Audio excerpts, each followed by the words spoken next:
base en retro, una cierta inclinación a la derecha y una rotación a la izquierda. Por ende, lo que más ocultamos o podemos observar es el lado derecho del corazón. Bueno, vamos a hablar del corazón cuando ya está participando directamente con el sistema respiratorio y este está realizando intercambio gaseoso, ¿ya? Lo primero que vamos a hacer es retirar aquí un corte frontal y vamos a observar que el corazón desde la quinta semana tiene estas paredes, ¿cierto? Hay una de ellas que no termina de cerrarse hasta incluso 48, 72 horas después, que es esta, que voy a tomar con mis dedos porque no puedo apuntar. Ese tabique que separa los atrios se llama interatrial. Este, Interventricular. y el que separa ambas cámaras, atrioventricular. Muy bien. Gracias a esos tabiques se forman 4 cámaras. La primera diferencia que quedó pendiente en la clase, ¿cierto?, es diferenciar cuál es, ¿cierto?, la aurícula del atrio. Atrio significa espacio. ¿Qué parece más espacio? ¿Esto o esto? Estos son los atrios. Y aurícula significan orejuelas. ¿Qué parece más oreja? Claramente esto. El tejido muscular que cubre al espacio, ¿cierto?, de las cámaras superiores es la aurícula. O sea que si yo en el laboratorio tomo esto, ustedes me dicen aurícula. Si yo tomo esto y apunto adentro, atrio, ¿cierto? Ya, entonces, normalmente en anatomía, espacio, atrio y esta zona, aurículas. Por eso los audífonos se llaman auriculares, porque van en la oreja, ¿cierto? Ya, muy bien. Seguimos entonces el recorrido del corazón y nosotros sabemos que en el lado derecho del corazón hay sangre pobre en oxígeno, mientras que en el izquierdo, rica en oxígeno. Entonces sabemos también que existen 6 pasos por los cuales la sangre se va a ir moviendo, ¿cierto? Y por supuesto, las primeras estructuras por las cuales van a entrar van a ser venas. Dijimos también que había una regla que decía que las arterias llevaban siempre sangre rica en oxígeno y que las venas llevaban pobre en oxígeno. Pero que acá habían excepciones. Había una arteria que llevaba sangre pobre en oxígeno y habían venas que llevaban sangre rica en oxígeno. Ya. Entonces, lo primero que vamos a observar es que el fantoma a mí me sopla cuáles son las estructuras que llevan sangre pobre en oxígeno. Por ejemplo, esta es la vena cava superior, la cava inferior y esta es la arteria pulmonar. A pesar de que esa arteria está pintada en azul, tiene una rama hacia el pulmón derecho, hacia el pulmón izquierdo, ¿cierto? Otras estructuras, en rojo, por ejemplo, tenemos a la arteria aorta y tenemos a las venas pulmonares. Venas pulmonares que vienen de cada pulmón y que vierten su sangre rica en oxígeno en el lado izquierdo del corazón, ¿cierto? Así que aquí son venas, pero están pintadas en rojo. ¿Por qué? Porque me están soplando que son las únicas venas que llevan sangre rica en oxígeno. Ya, comenzamos entonces el circuito. La sangre entra por la vena cava superior y la inferior. Lo que no mencionamos ayer es que desde la cava superior llega la sangre pobre en oxígeno desde el cráneo y desde el tórax y extremidad superior. Desde la vena cava inferior, abdomen y extremidad inferior. Llega la sangre aquí, pobre en oxígeno, ¿cierto? Y esta cámara, que es el atrio derecho, ¿debería estar en sístole o en diástole? Diástole. En diástole. ¿Cómo se llaman los músculos que están aquí? En los atrios. Capilares. No. Los papilares están en los ventrículos. Y vamos a resolver de inmediato esa duda. A simple vista aquí, ¿cierto?, vamos a ver que los atrios tienen musculatura lisa, que incluso no tiene ninguna forma en particular. Y además, por coloración, se ve que son muy pálidos. Por ende, tienen menos irrigación sanguínea, ¿cierto? Y sus paredes son delgaditas. En cambio, si yo observo los ventrículos, me voy a dar cuenta que sus paredes son más gruesas. E incluso después nos damos cuenta que el ventrículo derecho es menor en grosor que el izquierdo, ¿cierto? Sus músculos son más rojizos, parecen ser más irrigados. Y los papilares justamente son estos, que sí se ven, no como esto que está liso, acá se ven en forma de dedos o músculos digitiformes, ¿cierto? Forma de dedo. Muy bien, ¿por qué creen ustedes que los atrios tienen músculos tan débiles y poco irrigados, mientras que los ventrículos, músculos más poderosos y más irrigados? Porque corresponde muy bien, como dice Leandro, a la dirección en la cual viaja la sangre. Los atrios, recordemos que viaja la sangre a favor de la gravedad, o sea, hacia abajo. En cambio, los ventrículos necesitan enviar sangre en contra de la gravedad. Por ende, la musculatura, al trabajar más, hacer una sístole más potente, ¿cierto? Empieza a hipertrofiarse y por eso la cantidad de vasos sanguíneos aquí también es más importante.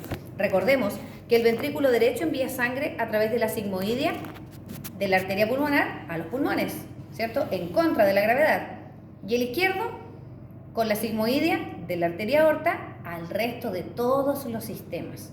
Por eso también el ventrículo izquierdo es más grueso que el derecho, porque la distancia que tiene que recorrer la sangre con la misma fuerza contráctil, en el caso de la arteria pulmonar, es solo hacia el pulmón, que queda cerquita. Por eso, más delgada la pared. Pero en cambio, en el izquierdo, debe llegar con la misma fuerza hasta el último de sus deditos en el pie, ¿cierto? Es por eso que esta, ¿cierto?, cámara tiene una capa miocárdica de mayor grosor, ¿cierto?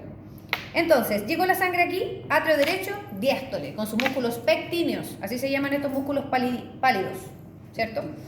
Para pasar a la siguiente, paso 2, que es el ventrículo derecho, claramente se tiene que abrir esta válvula, ¿cierto? Esta válvula no es sigmoidea, ¿cierto? Porque las sigmoideas no tienen cuerdas ni pertenecen o tienen contacto a los músculos papilares. Son estas dos, sigmoidea pulmonar, sigmoidea aórtica. Pero esta sí. ¿Hay un fantoma por ahí que todavía mantenga a las válvulas listas en un papelito que tiene así como hilitos? Ah, sí, ese. Ya, voy a mostrar ese mejor, ya. Porque a ese se lo robaron. Veamos aquí. Miren, puesta así, ¿cierto? Esto en papel son las válvulas y esos hilos son las cuerdas tendinosas, ¿cierto? Corras un poquito más atrás, ahí sí, ¿cierto? Vamos a ver entonces que esas cuerdas están conectadas directamente con los músculos papilares. Estas válvulas, las de este tabique, se llaman en general las dos atrioventriculares, porque están en ese tabique. Tenemos a la derecha y a la izquierda. ¿Cómo se llama la derecha? Tricúspide. ¿Y la izquierda? Bicúspide o mitral. Muy bien, ya. ¿Qué debe pasar para que se abra la tricúspide? Eso me lo van a explicar ustedes. Que tienen que tensar los... Las cuerdas tendinosas, sí.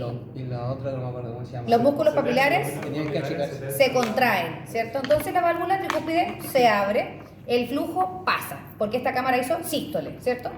Paso a la siguiente. Cuando ya está aquí, esta cámara obviamente estaba en diástole, con sus músculos papilares. Y antes de hacer sístole necesita cerrar esa válvula. ¿Cómo la cierra? Todo lo que dije, todo lo contrario. Ya no, pues, díganmelo, no que ni al contrario, al revés. Se relajan los músculos papilares, las cuerdas tendinosas también, y se cierra la tricúspide. Ahora sí, ventrículo derecho, sístole. ¿Dónde va a enviar la sangre? A través de la sigmoidea pulmonar y por la arteria pulmonar. Arteria única, que se llama arteria, pero que lleva sangre pobre en oxígeno. Va a los pulmones, se oxigena la sangre, vuelve oxigenada, ¿cierto? Ese era el paso 3. 1, 2, pulmones, 3. Y llega el paso 4, volver al corazón, pero al lado izquierdo. ¿Cómo se llama esta cámara? Atrio izquierdo. Miren por dentro, por favor, y se van a dar cuenta que hay 2 puntitos rojos dentro. 4 en realidad, 2 a cada lado. ¿Se ven? Sí. ¿Cierto? Esos son las salidas de estas mismas, de las venas pulmonares del lado derecho, del lado izquierdo. Las dos, ¿cierto? Los dos pares ¿cierto? Emergen por la cámara y por supuesto entregan este volumen sanguíneo que ya está oxigenado. Esta cámara, que es el atrio izquierdo, estaba en diástole con sus músculos pectíneos. Va a ser sístole, pero antes de eso lo mismo. Papilares contraídos, cuerdas tendinosas tensas, se abre la bicúspide. Pasa la sangre. Ventrículo izquierdo se encuentra en diástole con los músculos papilares. Y va a ser sístole. Antes de eso debe cerrarla. Papilares se relajan, cuerdas tendinosas se relajan, la válvula se cierra. Sístole ventricular izquierda. ¿Por dónde pasa la sangre? Por la sigmoidea aórtica y luego sigue su recorrido por la arteria aorta, que recupera su color rojo, porque aquí sí la sangre va oxigenada, y va al resto del cuerpo. ¿Qué puedo mencionar de esto? Primero recordar que las estructuras musculares son aurículas, pero justamente desde esta, la arteria aorta, nacen ramas que se quedan en el corazón, y son estas. En color rojo, en todo el tabique atrioventricular vamos a encontrar a la arteria coronaria, y está en color rojo. Es sangre oxigenada que se queda en este músculo para alimentarla. y producir que se mantenga latiendo durante toda nuestra vida, ¿sí? ¿Qué pasará si se afecta alguna de estas arterias? Produce problemas en el corazón. No produce. Paro cardíaco. Exacto. Ustedes si se le pusieron mucho al cigarrito, ¿cierto? Ahora va el 18. Recordemos que la nicotina produce vasoconstricción mantenida. Si le puso mucho al asado, ¿cierto? La grasita circundante también forma ateromas que pueden obstruir, ¿cierto? Si tomó mucho alcohol, rompe las paredes internas de las arterias, como estas que son pequeñitas, y las inflama, ¿ya cierto? Y esta, ¿cierto? Inflamación, sumado a todo lo demás que ya mencionamos, también provoca la obstrucción de estos vasos sanguíneos. Si se obstruye, de todas las formas, ¿ya? Si se obstruye, hay un lugar del corazón que no va a recibir sangre. Si no recibe sangre, no recibe oxígeno. Y ustedes saben que el tejido o la célula necesitan oxígeno. Si no, ¿qué pasa? Se muere. Y eso es lo que nosotros conocemos como un infarto agudo al miocardio. ¿Qué más necesitamos saber de aquí? Que el corazón por la cara externa, todo esto es epicardio. Lo que acabamos de conocer por dentro, acá en el grosor de las paredes, es miocardio. Y es ahí donde se producen los infartos, ¿cierto? Y lo más interno, lo que tiene contacto directo con el flujo sanguíneo, es el endocardio. Acá no se ve el pericardio. El pericardio es una capa que envuelve al corazón por fuera y que lo mantiene en su lugar. No está directamente adosada. Si yo tuviera mi corazón acá, ¿cierto? Esto sería el pericardio y lo mantendría en ese lugar. Incluso este pericardio tiene inserción en el músculo diafragma a través de un ligamento llamado pericardiofrénico. Y lo vamos a ver en clases. ¿En algún fantoma podemos encontrar pericardio? En ninguno.